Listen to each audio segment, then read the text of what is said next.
Episode opening സീനിൽ ഇപ്പൊ നമ്മുടെ ലൂഫി അവൻ തേർഡ് ഗിയറിലേക്ക് പോയി അതിനെ ഇടിക്കാൻ തയ്യാറായിട്ട് നിൽക്കുകയാണ്. പക്ഷെ ലൂഫിയുടെ കൈ അതിപ്പോ കടലിലാണ്. വെള്ളത്തില് അവന്റെ കൈ പെട്ടുപോയതുകൊണ്ട് തന്നെ അവന്റെ എനർജി അത് പതിയെ കുറയാനായിട്ട് തുടങ്ങും. ഉടനെ ആ ഓക്ടോപ്പസ് അതിപ്പോ ലൂഫിയെ ലക്ഷ്യം വെച്ച് ഇടിക്കാനായിട്ട് പാഞ്ഞടുക്കും. അതേസമയം നമ്മുടെ സാഞ്ചി ആണെങ്കിൽ ആ കാഴ്ച കണ്ട് വമ്പ സ്പീഡിൽ അതിന്റെ അടുത്തേക്ക് ഓടിയെടുക്കും. സാഞ്ചിയുടെ ഫാസ്റ്റ് കണ്ട് നമ്മുടെ ആൾക്കാരെല്ലാവരും വണ്ടറടിച്ചിരിക്കുകയാണ്. അപ്പോ ഒരു സെക്കൻഡ് സാഞ്ചി അവൻ കമബഗ അയലാൻഡിനെ കുറിച്ച് ആലോചിക്കും. ആക്ച്വലി ആ അയലാൻഡിൽ അവൻ ഒരുപാട് കഷ്ടപ്പെട്ട് ട്രെയിനിങ് എടുത്തിട്ടുണ്ട്. അവൻ അങ്ങനെ വന്ന് അതിനെ ആഞ്ഞടിക്കും. അതിനുശേഷം വീണ്ടും അവന്റെ ബബിളിനെ ലക്ഷ്യം വെച്ച് പോവാണ്. ഇവിടെ ആ ഓക്ടോപ്പസ് ആണെങ്കിൽ ഇപ്പൊ സാഞ്ചിയെ ഫോളോ ചെയ്യും. അത് കണ്ട സോറോ സിമ്പിൾ ആയിട്ട് അവന്റെ സ്ക്വാഡ് ഒന്ന് മുകളിലേക്ക് ഉയർത്തി അതിന്റെ ഉറയിലേക്ക് ഇടും. അപ്പോഴേക്കും ആ ഓക്ടോപ്പസിന്റെ കൈ അതങ്ങനെ അറഞ്ചം പുറഞ്ചും ചിന്ന ഭിന്നമായിട്ട് അങ്ങനെ കട്ട് ചെയ്ത് പോവാണ്. കാഴ്ച കണ്ട് ഒരു സെക്കൻഡ് എല്ലാവരും വണ്ടറടിക്കുകയാണ്. അവർക്കത് വിശ്വസിക്കാൻ കഴിയില്ല. കാരണം സോറോ അവൻ സ്ക്വാഡ് വെച്ച് അറ്റാക്ക് ചെയ്യാതെ തന്നെ ഇപ്പൊ ഓക്ടോപ്പസിന് ഒരുപാട് പരുക്കുകൾ പറ്റിക്കഴിഞ്ഞു.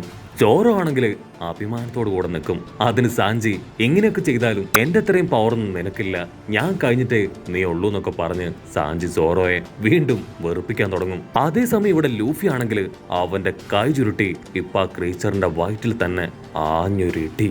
ലൂഫിയുടെ ഇടിയില് ആ ഒരു കടല് തന്നെ നട്ടിങ്ങി വിറയ്ക്കാണ്. നമ്മുടെ ആൾക്കാരാണെങ്കിൽ അത് കണ്ട് ഷോക്കാവും. ലൂഫി അവന്റെ പവർ എത്രത്തോളം ഇംപ്രൂവ് ചെയ്തെന്ന് നമ്മുടെ ആൾക്കാർക്ക് പിടികിട്ടും. ആ ഒരു ഇടിയില് ഇപ്പൊ ഓക്ടോപ്പസിന്റെ വയറ്റിൽ നിന്ന് ഒരു ചെറിയ ഷാർക്ക് അത് പുറത്തേക്ക് വരാണ്. ഇവിടെ ഓക്ടോപ്പസിനെ ആണെങ്കിൽ സീ കറണ്ട് താഴേക്ക് വലിക്കാനായിട്ട് തുടങ്ങും. നമ്മുടെ ആൾക്കാർ എന്തെങ്കിലും ചെയ്യുന്നതിന് മുൻപ് തന്നെ ആ സീ കറണ്ടിൽ പെട്ട് താഴേക്ക് പോവാണ്. അതുകൊണ്ട് നാമി ആണെങ്കിൽ കപ്പലെടുക്ക്, ഇത്രയും വേഗം നമുക്കും അവരുടെ പിന്നാലെ പോകണം, എങ്കിലും മാത്രമേ അവര് സേവ് ചെയ്യാൻ കഴിയൂന്ന് പറഞ്ഞ് അവരും കപ്പൽ ആ സീ കറണ്ടിലേക്ക് ഇറക്കും. കപ്പലാണെങ്കിൽ ഭയങ്കര സ്പീഡിലാണ് താഴേക്ക് പോവാ. നാമിക്ക് മനസ്സിലാവും ഇതുപോലെ കപ്പൽ താഴേക്ക് പോയാ എവിടെയെങ്കിലും കപ്പൽ പോയി അതിശക്തമായിട്ട് ഇടിച്ച് കപ്പൽ മുഴുവനായിട്ടും ബ്രേക്ക് ആവും. അവള് പറയും എല്ലാവരും കപ്പലിനെ സ്ട്രോങ് ആയിട്ട് പിടിച്ചു നിൽക്ക്, നിങ്ങളെ കൊണ്ട് പറ്റും പോലെ കപ്പലിനെ കൺട്രോൾ ചെയ്യാൻ ശ്രമിക്കുക, എങ്കിലും മാത്രമേ നമുക്ക് ഈ സീ കറണ്ടിൽ നിന്ന് എങ്ങനെയെങ്കിലും കപ്പലിനെ രക്ഷിക്കാനാവൂ. അതേസമയം ആ ഓക്ടോപ്പസിനാണെങ്കിൽ ഇപ്പൊ ബോധമില്ല.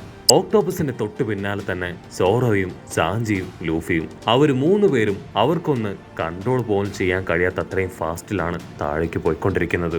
അങ്ങനെ ബ്ലാക്ക് ഔട്ട് ചെയ്ത അല്പനേരം കഴിയുമ്പോൾ കപ്പൽ വന്ന് എവിടെയോ ഇടിച്ച് ലാൻഡ് ആവും. അവർക്ക് ചുറ്റുമാണെങ്കിൽ ഭയങ്കര ഇരുട്. അവർക്ക് കറക്റ്റ് ആയിട്ട് വിഷൻ ഒന്നും കിട്ടില്ല. ഉസോപ്പ് പറയും ലൂഫിയെയും സാഞ്ചിയെയും ഓറോയെയും കാണാനില്ല, അവരെങ്ങനെയെങ്കിലും കണ്ടെത്തണം. നമ്മുടെ ആൾക്കാരാണെങ്കിൽ കപ്പല് പതിയെ മുൻപോട്ടേക്ക് എടുക്കും. അപ്പൊ ദൂരത്തായിട്ട് ഒരുപാട് സീ മോൺസ്റ്റേഴ്സ് അവറ്റകളെല്ലാം ലക്ഷ്യം വെക്കുന്നത് നമ്മുടെ ആൾക്കാരുടെ കപ്പലിനെയാണ്. അവറ്റകള് ഇപ്പൊ പതിയെ കപ്പലിന് ചുറ്റും നീന്താനായിട്ട് തുടങ്ങും. നാമയാണെങ്കിൽ ലോക്ക് പോസും അവളുടെ കയ്യിലുള്ള ഡീറ്റെയിൽസ് ഒക്കെ ചെക്ക് ചെയ്യും. അവരിപ്പോ 7000 അടി താഴ്ചയിലെത്തി. ഇനി 3000 അടി താഴ്ചയിലേക്ക് പോയാൽ മാത്രമേ ഫിഷർമാൻ ഐലാൻഡിലേക്ക് അവരെ കൊണ്ടെത്താൻ കഴിയൂ. നാമി പറയും എത്രയും പെട്ടെന്ന് അവരെ 3 പേരെയും കണ്ടെത്തണം. അവരുടെ ബബിളിന് വലിയ സ്ട്രെങ്ത് ഒന്നുമില്ല, ഒരുപാട് ഓക്സിജൻ അതിൽ ഫില്ല് ചെയ്തിട്ടുമില്ല. എത്രയും പെട്ടെന്ന് അവരെ കണ്ടുപിടിച്ചിട്ടില്ല എങ്കിൽ അവര് കടലിനുള്ളിൽ മുങ്ങി മരിക്കും. ഫ്രാങ്കി ഉടനെ അവന്റെ ബോഡിയിലുള്ള ലൈറ്റ് ഒക്കെ ഓൺ ചെയ്യും. അപ്പൊ അവര് കാണും ചുറ്റും ഒരുപാട് സീ മോൺസ്റ്റേഴ്സ്. കപ്പൽ മുൻപോട്ടെടുത്ത് അവറ്റകളുടെ എല്ലാ ഇടയിൽ നിന്ന് ജസ്റ്റ് മിസ്സിന് നമ്മുടെ ആൾക്കാർ രക്ഷപ്പെട്ട് മുൻപോട്ടേക്ക് പോകും. നാമി പറയും ഒരു കാരണവശാലും കപ്പൽ നിർത്തരുത്, എല്ലാവരും നാനാവശത്തേക്ക് നോക്കണം, എവിടെയെങ്കിലും എന്തെങ്കിലും ഒരടയാളം കാണുകയാണെങ്കിൽ കപ്പൽ അങ്ങോട്ടേക്ക് ടേൺ ചെയ്ത് നമ്മുടെ ആൾക്കാരാണോ എന്ന് ചെക്ക് ചെയ്യണം. അപ്പോഴായിരിക്കും ഒരു ജെല്ലി ഫിഷ് നമ്മുടെ ആൾക്കാരുടെ കപ്പലിനെ കവർ ചെയ്യുക. ഫ്രാങ്കി ആണെങ്കിൽ ഫുൾ സ്പീഡിൽ ടേൺ ചെയ്ത് ഒരു വലിയ ഫിഷിന്റെ അടുത്തേക്ക് കൊണ്ടുപോകും. അതാണെങ്കിൽ കറക്റ്റ് ആയിട്ട് ആ ജെല്ലി ഫിഷിനെ കടിച്ചെടുക്കും. അതേസമയം ആ ജെല്ലി ഫിഷിനെ കടിച്ച ആ ഒരു വലിയ മീൻ അതിപ്പോ പോയിസൺ മുഴുവൻ അതിന്റെ വായിലേക്ക് പോയി ചത്തു മലന്ന് മുകളിലേക്ക് പോവും. ചോപ്പർ ആണെങ്കിൽ അത് കണ്ട് പേടിച്ച് അല്പസമയം കഴിയുമ്പോ നമ്മുടെ ചോപ്പറും ഉസോപ്പും ബ്രൂക്കും അവര് 3 പേരും കോഫിയൊക്കെ കുടിച്ച് തമാശയൊക്കെ പറഞ്ഞ് ഫിഷുകളൊക്കെ വായി നോക്കിയിരിക്കും. അത് കണ്ട നാമി അവള് കൈ ചുരുട്ടി 3 പേരുടെയും തലയിൽ ആഞ്ഞടിക്കും. യു ഗായ്സ് ആർ അൺബിലീവബിൾ, നിങ്ങൾ ഇങ്ങനെ ഒരു സ്വഭാവക്കാരായിരുന്നോ? നമ്മുടെ ടീമിലുള്ള 3 പേരെയാണ് കാണാതായിരിക്കുന്നത്, നിങ്ങൾക്ക് അതിനെക്കുറിച്ച് യാതൊരു ബോധവുമില്ലേ? എങ്ങനെയെങ്കിലും അവരെ തിരികെ കണ്ടുപിടിച്ച് കപ്പലിലേക്ക് എത്തിക്കണം. ഇത് കേട്ട് ഇപ്പൊ അവരും കുറച്ച് സീരിയസ് ആവും. ബ്രൂക്ക് ആണെങ്കിൽ അടുത്തായിട്ടൊരു കയറ് കിടക്കുന്നത് കാണും. ആ കയറ് അതവര് ആ വില്ലനെ കെട്ടിയിട്ടിരുന്നതാണ്. അവൻ എവിടെ പോയെന്ന് പറഞ്ഞ് ബ്രൂക്ക് ചുറ്റും നോക്കും. ആണെങ്കിൽ അവനെ കാണാനില്ല എന്നുള്ള കാര്യം എല്ലാവരോടും പറയും.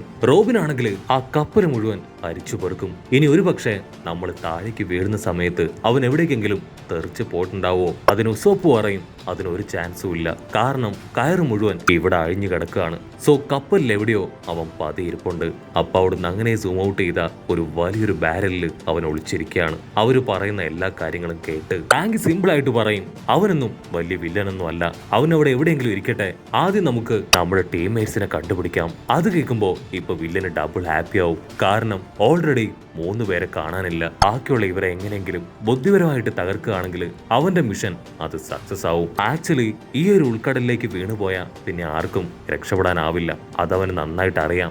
ആൾക്കാർ അതുപോലെ തന്നെ നശിച്ചു പോയിട്ടുണ്ടാവുന്നായിരിക്കും അവൻ മനസ്സിൽ കരുതുക. അവന്റെ ഏറ്റവും വലിയ വിഷമം സ്ട്രോഹാറ്റ് ലൂഫിയെ അവന്റെ കൈകൊണ്ട് കൊല്ലാൻ കഴിഞ്ഞില്ലല്ലോ എന്നതാണ്. പക്ഷെ ഇപ്പൊ കപ്പലിലുള്ളവരുടെ തലവെട്ടി സ്ട്രോഹാറ്റ് ലൂഫിയെയും ഞാൻ തന്നെ കൊന്നുവെന്ന് ഞാൻ ഈ ലോകത്തെ വിശ്വസിപ്പിക്കുന്നൊക്കെ പറഞ്ഞ് അവൻ കാര്യമായിട്ട് പ്ലാൻ ചെയ്തിരിക്കും.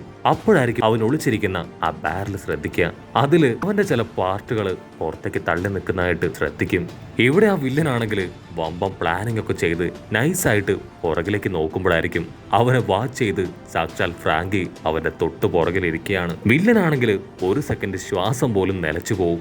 അവൻ പറഞ്ഞതൊക്കെ അവൻ കേട്ടിട്ടുണ്ടാവും. ഇനി ഞാൻ എന്താ ചെയ്യാന്ന് പറഞ്ഞ് അവൻ എന്തെങ്കിലും ചെയ്യാൻ തുടങ്ങുമ്പോഴേക്കും ഫ്രാങ്കി അവൻ ചാടി വന്ന് ആ ബാരലിന്റെ മേലെ 5-6 ആണി ഉപയോഗിച്ച് അറഞ്ചം പുറഞ്ച അടിച്ച് അവനെ ലോക്ക് ചെയ്യും. അതിനുശേഷം കയറൊക്കെ ചുറ്റി അവനെ മുഴുവനായിട്ടും അതിൽ ലോക്ക് ചെയ്ത് പിടിക്കും. അവൻ നിലവിളിച്ചു കരയും, പ്ലീസ് ദയവ് ചെയ്ത് എന്നെ വെറുതെ വിടണം, ഞാൻ ഇനി ഒരു കുഴപ്പം ഉണ്ടാക്കില്ല, ഒരടിമയായിട്ട് നിങ്ങളുടെ കൂടെ നിന്നോളാം. ഫ്രാങ്കി അതിനൊന്നും ചെവി കൊടുക്കാതെ ഇപ്പൊ ചോപ്പറിന്റെ അടുത്തേക്ക് വരും. ചോപ്പറിനാണെങ്കിൽ ഇപ്പൊ ആകെ ടയർഡാണ്. കാരണം അവന് ഭയങ്കരമായിട്ട് ചൂടെടുക്കുന്നു.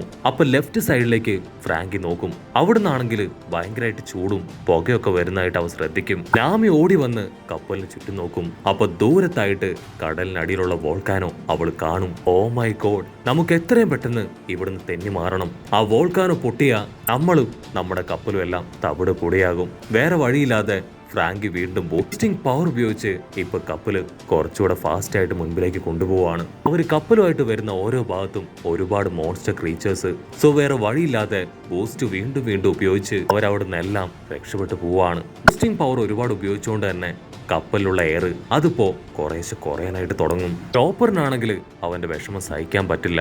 കാരണം നീണ്ട 2 വർഷങ്ങൾക്ക് ശേഷമാണ് എല്ലാവരും കണ്ടുമുട്ടി അവരുടെ യാത്ര അത് പുനരാരംഭിച്ചത്. അപ്പൊ തന്നെ അവർ പിരിയേണ്ടി വന്നല്ലോ എന്നോർത്ത് അവൻ സങ്കടപ്പെടും. അപ്പൊ ദൂരത്തായിട്ട് ഭയങ്കര ലൈറ്റ്. ചോപ്പറിനാണെങ്കിൽ കുറച്ച് പ്രതീക്ഷ തോന്നും, ഇതൊരു പക്ഷേ ആ ഫിഷ്മാൻ ഐലാൻഡ് ആയിരിക്കുമോ. നാമിക്കാണെങ്കിൽ നല്ല ഉറപ്പുണ്ട് അവർ 7000 മീറ്റർ മാത്രമേ കവർ ചെയ്തിട്ടുള്ളൂ എന്ന്. അത് മറ്റെന്തോ ആണെന്ന് അവൾക്ക് മനസ്സിലായി. അവൾ സൂക്ഷിച്ചു നോക്കുമ്പോഴായിരിക്കും അത് വലിയൊരു ഫിഷാണെന്ന് അവർ തിരിച്ചറിയാം. അത് ലൈറ്റ് ഉപയോഗിച്ച് അവരെ നല്ല രീതിയിൽ ചീറ്റ് ചെയ്ത് കഴിഞ്ഞു. കപ്പലാണെങ്കിൽ ഓൾമോസ്റ്റ് അതിന്റെ തൊട്ടടുത്തെത്തി. അപ്പോഴായിരിക്കും മറ്റൊരു മഹാ അത്ഭുതം അവർ കാണുക. വലിയൊരു ജയന്റ് മനുഷ്യൻ അവൻ സ്പീഡിൽ വന്ന് നമ്മുടെ ആൾക്കാരെ അറ്റാക്ക് ചെയ്യാൻ ശ്രമിക്കുന്ന ആ ഒരു ഫിഷിന്റെ തലയിൽ ആഞ്ഞടിക്കും. നമ്മുടെ ആൾക്കാർക്കാണെങ്കിൽ ഒന്നും പിടികിട്ടില്ല ഇവിടെ എന്താ സംഭവിക്കണേന്ന് പറഞ്ഞ് ഒരു വണ്ടർ അടിച്ചു നിൽക്കും. ഉടനെ ആ ജയന്റ് മനുഷ്യന്റെ പിന്നിൽ നിന്ന് വലിയൊരു കപ്പൽ വരും. ആ കപ്പലാണ് ഫ്ലൈയിങ് ഡച്ച്മാൻ കപ്പല്. നമ്മുടെ ആൾക്കാരുടെ കപ്പലിന് കഴിഞ്ഞും 10 മടങ്ങ് വലുപ്പമുള്ള വലിയൊരു കപ്പല്. അതങ്ങനെ നമ്മുടെ ആൾക്കാരുടെ അടുത്തേക്ക് വരുന്നതോട് കൂടെ ഈ ഒരു എപ്പിസോഡും അവസാനിക്കുന്നു. എപ്പിസോഡ് ഇഷ്ടപ്പെടുകയാണെങ്കിൽ തീർച്ചയായിട്ടും ലൈക്ക് ചെയ്യാനും കമന്റ് ചെയ്യാനും ഷെയർ ചെയ്യാനും മറക്കല്ലേ. അടുത്തൊരു അടിപൊളി എപ്പിസോഡുമായിട്ട് കാണുന്നവരെ it's me with Mallu episode.